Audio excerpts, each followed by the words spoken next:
Breaking news చూస్తున్నాం. Telangana డీజీపీగా CV ఆనంద్కి green signal దొరికింది.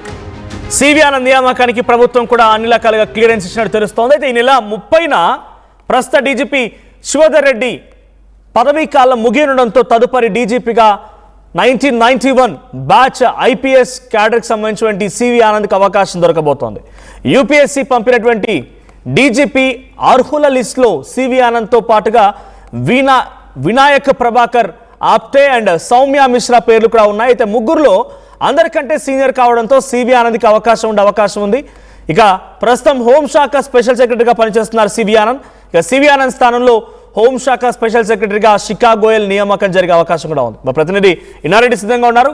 Inna Reddy, CV ఆనంద్కి అన్ని రకాలుగా క్లియరెన్స్ దొరికినట్టు తెలుస్తోంది. సో అటు శివధర్ రెడ్డి సమయం పూర్తి కావడంతో సివి ఆనంద్కి అవకాశం దొరకబోతోంది. సో గవర్నమెంట్ వైపు నుంచి ఎటువంటి క్లియరెన్స్ ఉంది? పొలిటికల్గా కూడా ఆలోచిస్తారు కాబట్టి సివి ఆనంద్కి అడ్డంకులు ఉండే అవకాశం ఉందా? క్లియరెన్స్ దొరికినట్టేనా గవర్నమెంట్ పరంగా? మనోజ్, ఆల్రెడీ దీని మీద శివధర్ రెడ్డి గారికి సంబంధించి మనం చూస్తే అది టెంపరీగా గవర్నమెంట్ అపాయింట్మెంట్ సంబంధించి ఆయన నియామకం చెల్లదని చెప్పని కోర్టుకు వెళ్ళడం జరిగింది. ఈ లోపల రిటైర్మెంట్ స్టేజ్ దగ్గర రావడంతో ఆయన రిటైర్ అవుతున్న నేపథ్యంలో అఫీషియల్ గా యూపీఎస్సీ అంటే కేంద్ర ప్రభుత్వం లిస్ట్ లో సీనియారిటీ ప్రకారం సివి ఆనంద్కి ఎక్కువ అవకాశాలు ఉన్నాయి. దానికి సంబంధించిన లిస్ట్ లో కూడా ముగ్గురు పేర్లలో కూడా ప్రభుత్వానికి చేరింది ఇప్పటికే ముగ్గురు లిస్టు. దానికి సంబంధించి సివి ఆనంద్ ను సెలెక్ట్ చేసినట్టు కూడా మన సమాచారం అంతా. దీనికి సంబంధించి మనం ఒక విషయం గమనించుకోవచ్చు. ఈ సివి ఆనంద్ సంబంధించి ఆయన హోమ్ డిపార్ట్మెంట్ దాంట్లో ఆయన అధికారిగా ఉన్న నేపథ్యంలో శిఖా గోయల్ ని అపాయింట్ చేశారంటే మరి ఆ ప్లేస్ లో ఉన్న సివి ఆనంద్ నెక్స్ట్ డీజీపీగా సెలెక్ట్ అవుతున్నారు అన్నది మనకు ఒక అన్అఫీషియల్, అంటే చెప్పగానే చెప్తున్నట్టుగా అది అఫీషియల్ సింబల్ అని చెప్పుకోవచ్చు. ప్రభుత్వం కూడా చాలా సానుకూలంగా ఉంది.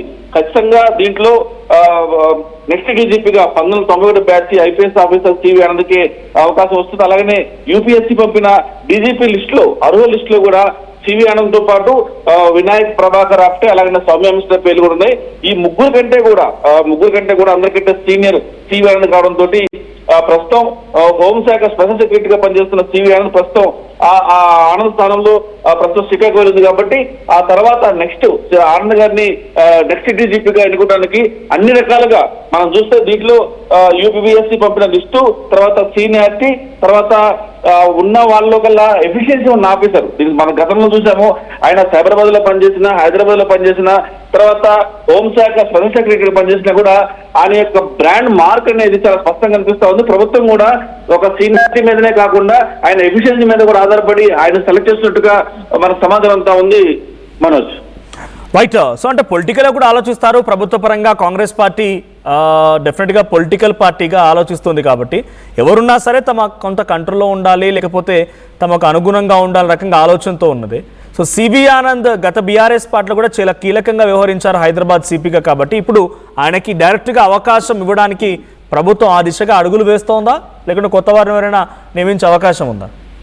లేదు మనోజ్, ఎందుకంటే ఆయన వివాద రహితుడు. అంటే ఎలాంటి వివాదాల్లోకి పోవడం కానీ, తర్వాత పబ్లిక్ సర్వ్ చేయడంలో కూడా ఆయనకు ఒక ట్రేడ్ మార్క్ ఉంది, బ్రాండ్ మార్క్ ఉంది. కాబట్టి దీనికి ఈ పోస్ట్ కి సివి ఆనంద్ కరెక్ట్ అని చెప్పేసి కాంగ్రెస్ ప్రభుత్వం భావిస్తుంది. అంటే గతంలోనే సివి ఆనంద్ డీజీపీ అవుతారని చెప్పేసిన వ్యవహారంలో కూడా తర్వాత శివధర్ రెడ్డి రేవంత్ రెడ్డి దగ్గర అవటం, తర్వాత ఇంటెలిజెన్స్ లో పనిచేయడం లాంటి అనేకమైన కారణాలు, తర్వాత ఆయన రిటైర్ అయిన దాకా డీజీపీగా ఉంచి ఆ తర్వాత సివి ఆనంద్ గారినే డీజీపీ చేయాలని చెప్పేసి అనుకోవడం జరిగింది. ఆ తర్వాత జరిగిన పరిణామాలు చూస్తే కోర్టులో పిటిషన్ వేయటము, శివధర్ రెడ్డి గారిని నియామకం మీద వివాదాలు రావడము, ఆ తర్వాత ఆయన రిటైర్మెంట్ తర్వాత ఎవరిని ఎన్నిక చేయాలని దాని మీద దీనికి సంబంధించి యూపీఎస్సీ లిస్టులు ముగ్గురు పేర్లు రావడం, ఆ ముగ్గురు పేర్లో కూడా సీనియర్ ఉన్న వ్యక్తి ఎవరంటే సివి ఆనంద్ కావడం. వీటన్నిటి పరిణామాల్లో ఆయనకు ఉన్న ఎఫిషియన్సీ, తర్వాత గతంలో చేసిన వర్క్స్ అన్నిటి మీద కూడా ఆధారపడి కాంగ్రెస్ ప్రభుత్వం కూడా చాలా సానుకూలంగా ఉంది సివి ఆనంద్ మీద చెప్పి తెలుస్తా ఉంది.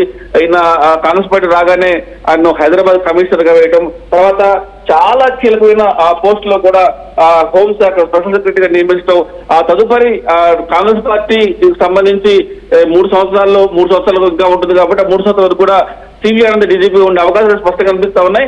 పార్టీ కూడా ఆయన డీజీపీగా నియమించడంలో సానుకూలంగా ఉంది, సీనియారిటీ ఉంది, ఎఫిషియన్సీ ఉన్న ఆఫీసర్. ఇన్ని విషయాల్లో ఆయన ముందున్నాడు కాబట్టి నెక్స్ట్ డీజీపీ తప్పకుండా సివి ఆనంద్ అవుతారని చెప్పని కూడా మనకు తెలుస్తా ఉంది. Manoj, thank you Nareddy. So మొత్తంగా డీజీపీగా సివి ఆనంద్కి అన్ని రకాల క్లియరెన్స్ దొరికింది. అటు ప్రభుత్వం కూడా సివి ఆనంద్కే డీజీపీ బాధ్యతలు అప్పగించాలని సిద్ధంగా ఉంది. అయితే డీజీపీగా ఇటు సివి ఆనంద్ పేరుతో పాటుగా మరికొన్ని పేర్లు కూడా వచ్చాయి. అయితే ప్రస్తుతం డీజీపీ స్థాయికి వెళ్లే కంటే ముందు ప్రస్తుతం ఆయన అనుభవిస్తున్నటువంటి పొజిషన్ హోంశాఖ స్పెషల్ సెక్రటరీగా ఉన్నారు. అయితే ఈ స్థానాన్ని శిఖా గోయల్తో భర్తీ చేయబోతుందట ప్రభుత్వం. అటువైపు సివి ఆనంద్తో పాటుగా మరో ముగ్గురి పేర్లు కూడా వచ్చాయి. సో వినాయక ప్రభాకర్ ఆప్తే అండ్ సౌమ్య మిశ్రా వీళ్ళిద్దరు పేర్లు కూడా ఉన్నాయి. అయితే అందరికంటే సీనియర్గా ఉంది సివి ఆనంద్ కాబట్టి సివి ఆనంద్కే ఈ అవకాశం దక్కబోతుంది. యూపీఎస్సీ పంపినటువంటి డీజీపీ అర్హుల లిస్టులో కూడా సివి ఆనంద్ పేరుంది. 1991 బ్యాచ్కి సంబంధించిన ఆయన. సో ఈ నెల 30తో శివధర్ రెడ్డి పదవీ కాలం ముగియడంతో ఆ తర్వాత సివి ఆనంద్ ఆ పదవి బాధ్యతలు చేపట్టే అవకాశం ఉంది. So such and dynamic police officer అని చెప్పాలి, sincere and dynamic police officer CV Anand.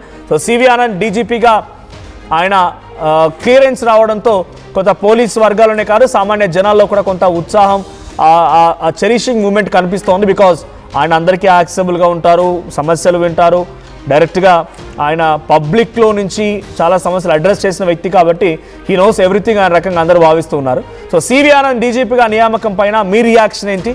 Comment చేయండి.